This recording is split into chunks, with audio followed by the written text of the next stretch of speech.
15세기 후반 유럽의 서쪽 끝자락에 위치한 이베리아 반도에서는 인류 역사의 흐름을 완전히 뒤바꿀 거대한 움직임이 시작되었습니다.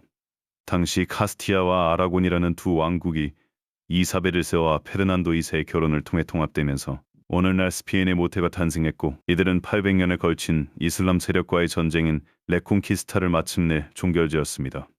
전쟁에서 승리한 에너지는 곧바로 바다 너머 신세계를 향한 열망으로 이어졌으며 1492년 콜럼버스의 항해를 지원하며 아메리카 대륙이라는 미지의 땅을 발견하는 쾌거를 이루었습니다. 비슷한 시기 이웃나라 포르투갈 역시 바스코다 가마를 앞세워 아프리카 남단을 돌아 인도로 가는 신항로를 개척하며 전 세계 해상 무역의 주도권을 잡기 시작했습니다. 이 두 나라는 토르데시아스 조약을 통해 지구를 반으로 나누어 가질 만큼 압도적인 위세를 떨쳤으며 전 세계의 금과 은 그리고 향신료가 이베리아 반도로 몰려드는 전성기를 맞이했습니다. 당시 스페인은 아메리카 식민지로부터 유럽 전체 보유량의 3배에 달하는 은을 쏟아부으며 말 그대로 돈방석에 앉은 제국이었습니다. 이를 바탕으로 건조된 무적 함대는 대서양과 지중해를 장악했고, 오스만 제국과의 레판토 해전에서 승리하며 가톨릭 세계의 수호자로 군림했습니다. 포르투갈 또한 인도양의 주요 거점들을 점령하고 카르타즈라는 통행세 시스템을 구축하여 아시아 무역의 길목을 완벽하게 통제했습니다. 유럽인들이 그토록 갈망하던 후추와 정향 같은 향신료가 포르투갈 선박을 통해서만 유통되면서 리스본은 세계에서 가장 부유한 도시 중 하나로 떠올랐습니다. 하지만 이러한 찬란한 영광의 이면에는 제국을 뿌리째 흔들 수 있는 치명적인 문제들이 서서히 잉태되고 있었음을 당시 사람들은 전혀 눈치채지 못했습니다. 제국의 확장은 너무나 급격하게 이루어졌고, 이를 관리할 수 있는 행정적 역량이나 경제적 구조는 중세 수준에 머물러 있었다는 점이 비극의 시작이었습니다. 스페인과 포르투갈은 단순히 자원을 약탈하고 통행세를 징수하는 방식의 경영에만 몰두했을 뿐, 자국 내 산업을 육성하거나 지속 가능한 경제 생태계를 구축하는 데는 소홀했습니다. 쏟아져 들어오는 막대한 부는 오히려 물가 폭등을 야기했고, 귀족들은 노동을 천시하며 사치스러운 생활에만 전념하게 되었습니다. 이러한 구조적 모습은 제국이 정점에 도달한 순간부터 이미 몰락의 카운트다운을 시작하게 만든 결정적인 요인이 되었습니다. 이제 우리는 이 거대 제국들이 어떤 구체적인 실책으로 스스로 무너져 내렸는지 그 처절한 과정을 하나씩 짚어보아야 합니다. 스페인 제국의 몰락을 논할 때 가장 먼저 언급되는 치명적인 실책은 바로 1492년에 단행된 유대인 추방령입니다. 당시 스페인 공동왕이었던 이사벨과 페르난도는 가톨릭 신앙의 순수성을 지킨다는 명목하에 스페인 인구의 약 6.5%를 차지하던 유대인들을 강제로 쫓아냈습니다. 문제는 이 유대인들이 당시 스페인의 금융, 무역, 제조업 등 핵심 경제 활동을 장악하고 있던 엘리트 계층이었다는 사실입니다. 약 26만 명에 달하는 유대인이 재산을 몰수당한 채 나라를 떠나게 되면서 스페인은 단기적으로는 그들의 재산을 확보했지만 장기적으로는 국가를 지탱할 세금 기반과 경제 전문가들을 통째로 잃어버리는 결과를 초래했습니다. 이는 국가의 핵심 인재들을 스스로 내쫓은 경제적 자살행위나 다름없었습니다. 유대인들이 떠난 빈자리는 스페인의 제조업 쇠퇴로 이어졌고, 스페인산 물건들은 국제시장에서 경쟁력을 잃기 시작했습니다. 아이러니하게도 스페인에서 쫓겨난 유대인들의 상당수는 네덜란드로 망명하여 그곳의 금융업과 상업을 발전시켰고, 훗날 네덜란드가 스페인으로부터 독립하여 강력한 경쟁자로 부상하는 데 결정적인 기여를 했습니다. 또한 스페인은 종교재판소를 설립하여 가톨릭 이외의 사상을 철저히 탄압했는데, 이는 지식의 폐쇄성을 불러왔습니다. 당시 유럽 전역에서는 과학혁명과 계몽주의에 싹이 트고 있었지만, 스페인은 이단적인 지식이라는 이유로 수백 권의 과학서적을 금서로 지정하고 학자들의 유학을 금지했습니다. 이러한 폐쇄적인 종교 근본주의는 스페인의 기술 발전을 정지시켰고, 영국과 네덜란드가 산업과 과학을 발전시킬 때 스페인은 과거의 영광에 갇힌 채 낙후되어 갔습니다. 종교적 광신은 대외 정책에서도 고스란히 드러나 스페인을 끊임없는 전쟁의 늪으로 밀어넣었습니다. 스페인 국왕들은 스스로를 가톨릭의 수호자로 자처하며 유럽 각지에서 벌어지는 종교 전쟁에 개입했습니다. 특히 개신교 세력이 강했던 네덜란드의 독립을 막기 위해 80년 동안이나 전쟁을 지속했는데, 이 전쟁은 스페인 국고를 탕진시키는 거대한 하마가 되었습니다. 신대륙에서 가져온 막대한 은은 스페인 경제를 풍요롭게 만드는 대신 전쟁 비용으로 고스란히 빠져나갔고, 결국 스페인 국왕들은 수차례 국가 파산 신청을 해야 하는 지경에 이르렀습니다. 종교라는 명분이 국가의 실리보다 앞섰을 때 제국이 어떤 대가를 치러야 하는지를 스페인의 역사는 극명하게 보여줍니다. 스페인의 운명을 결정지은 또 다른 나비 효과는 페르난도 왕이 추진한 결혼 동맹 정책이었습니다. 당시 스페인은 강력한 라이벌이었던 프랑스를 견제하기 위해 유럽의 명문가인 합스부르크 가문과 혼인 관계를 맺었습니다. 하지만 이 선택은 예상치 못한 결과를 가져왔으니 스페인의 왕위 계승권이 합스부르크 가문으로 넘어가게 된 것입니다. 1517년 스페인어조차 제대로 하지 못했던 카르로세가 스페인 국왕으로 즉위했고 그는 동시에 신성 로마 제국의 황제 자리까지 물려받았습니다. 이로써 스페인은 유럽 전역의 영토를 가진 거대 제국의 중심지가 되었지만 이는 스페인에게 축복이 아닌 재앙이 되었습니다. 카르로세는 스페인의 이익보다는 합스부르크 가문의 영광과 가톨릭 세계의 통합을 더 중요하게 생각했기 때문입니다. 카르로세와 그의 아들 펠리페 2세 시절 스페인은 유럽의 모든 분쟁에 휘말려야 했습니다. 독일의 종교개혁을 막기 위한 전쟁, 이슬람 오스만 제국과의 전쟁, 프랑스와의 패권 다툼 등 스페인 군대는 쉴 틈 없이 전쟁을 누려야 했습니다. 이 어마어마한 전쟁 비용을 조달하기 위해 스페인 정부는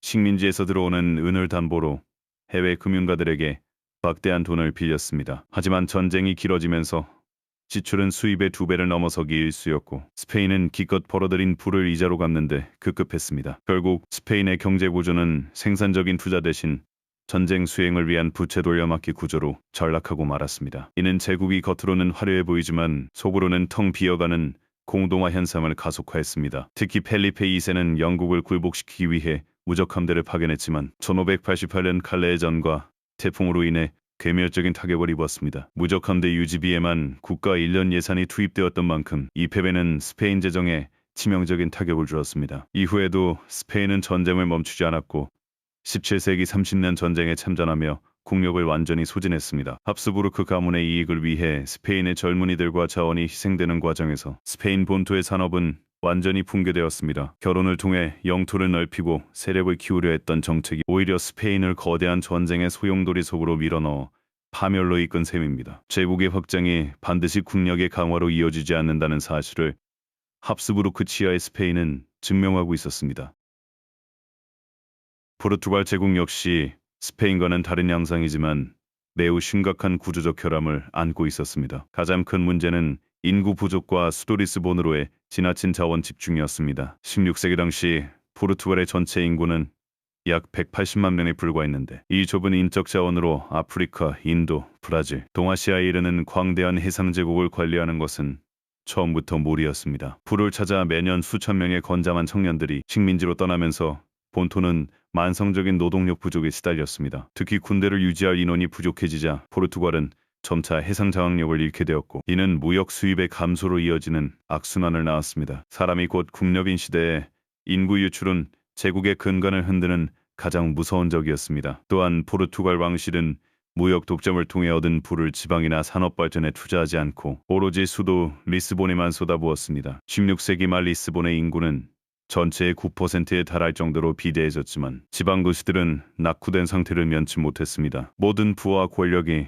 리스본에만 집중되다 보니 지방 엘리트들은 생산적인 활동 대신 리스본의 관직을 얻거나 왕실의 낙수 효과를 기대하는 기생적인 구조에 안주하게 되었습니다. 이는 국가 전체의 균형 발전을 가로막았고 리스본에 재난이 닥쳤을 때 국가 전체가 마비되는 취약성을 노출했습니다. 실제로 1755년 발생한 리스본 대지진은 포르투갈 제국의 심장을 파괴하며 복구 불가능한 타격을 입혔습니다. 포르투갈의 지배층은 상업과 제조업을 경멸하는 귀족적 가치관을 고수하며 혁신을 거부했습니다. 그들은 단순히 길목을 지키며 통행세를 받는 약탈적 무역에만 의존했을 뿐 네덜란드처럼 효율적인 경영 기법이나 주식회사 모델을 도입할 생각을 하지 못했습니다. 혈통 위주의 관직 임명과 무능한 지휘체계는 군사력의 약화를 불러왔고 이는 후발주자인 영국과 네덜란드의 공격에 속수무책으로 당하는 원인이 되었습니다. 부가 넘쳐날 때 미래를 대비한 구조 개혁을 단행하지 못한 포르투갈은 결국 거대한 부의 흐름 속에서 스스로 침몰해가는 길을 택한 것이나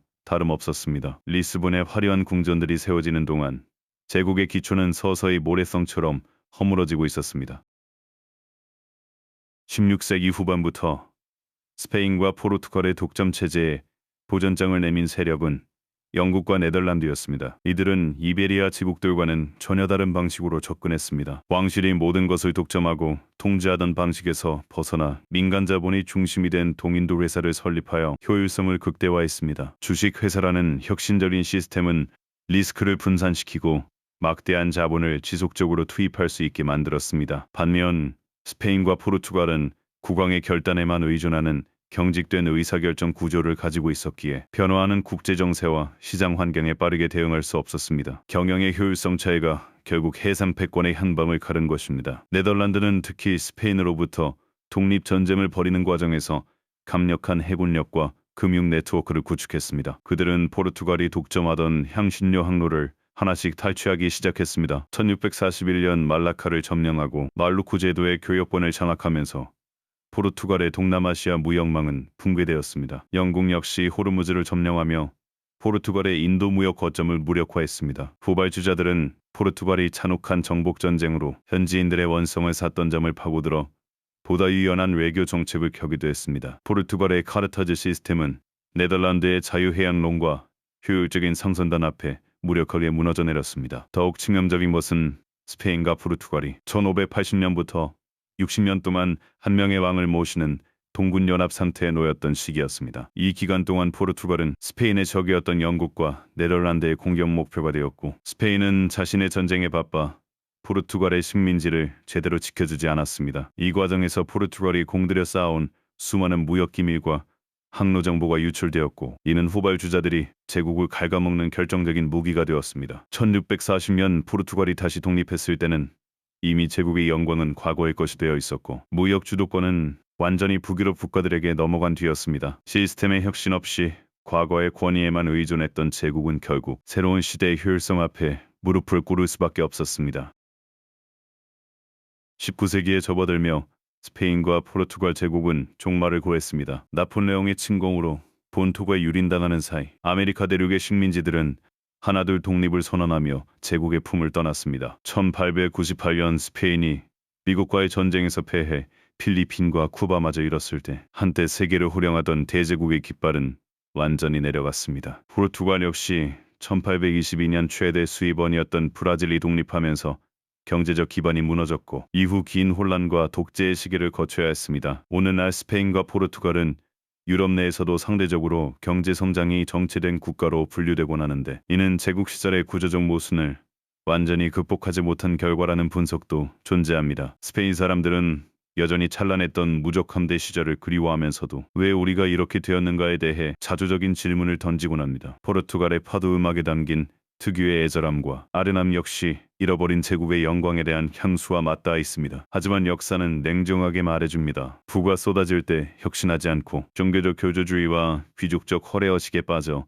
변화를 거부한 대가가 무엇인지를 말입니다. 신대륙의 금과 은은 스페인을 부유하게 만든 것이 아니라 오히려 스페인의 산업 역량을 마비시키는 독이 되었습니다. 자원의 저주라는 말이 있듯이 노력 없이 얻은 부는 제국의 정신을 타락시켰고 결국 스스로를 파괴하는 결과를 낳았습니다. 그럼에도 불구하고 이들이 남긴 유산은 전 세계에 깊게 박혀 있습니다. 오늘날 수억 명의 인구가 스페인어와 포르투갈어를 사용하며 이들의 문화와 종교는 라틴 아메리카와 아시아 곳곳에 살아 숨쉬고 있습니다. 제국은 멸망했지만 그들이 연결한 세계의 네트워크는 현대 글로벌 사회의 초석이 되었습니다. 스페인과 포르투갈의 몰락사는 단순히 한 국가의 실패 기록이 아니라 감대국이 지속 가능한 성장을 위해 어떤 가치를 지향해야 하는지를 가르쳐주는 거대한 교훈입니다. 개방성 혁신 그리고 미래를 내다보는 해안이 결여된 권력은 아무리 막대한 헌금을 가졌을지라도 결국 역사의 뒤안길로 사라질 수밖에 없다는 진리를 우리는 다시 한번 되새기게 됩니다.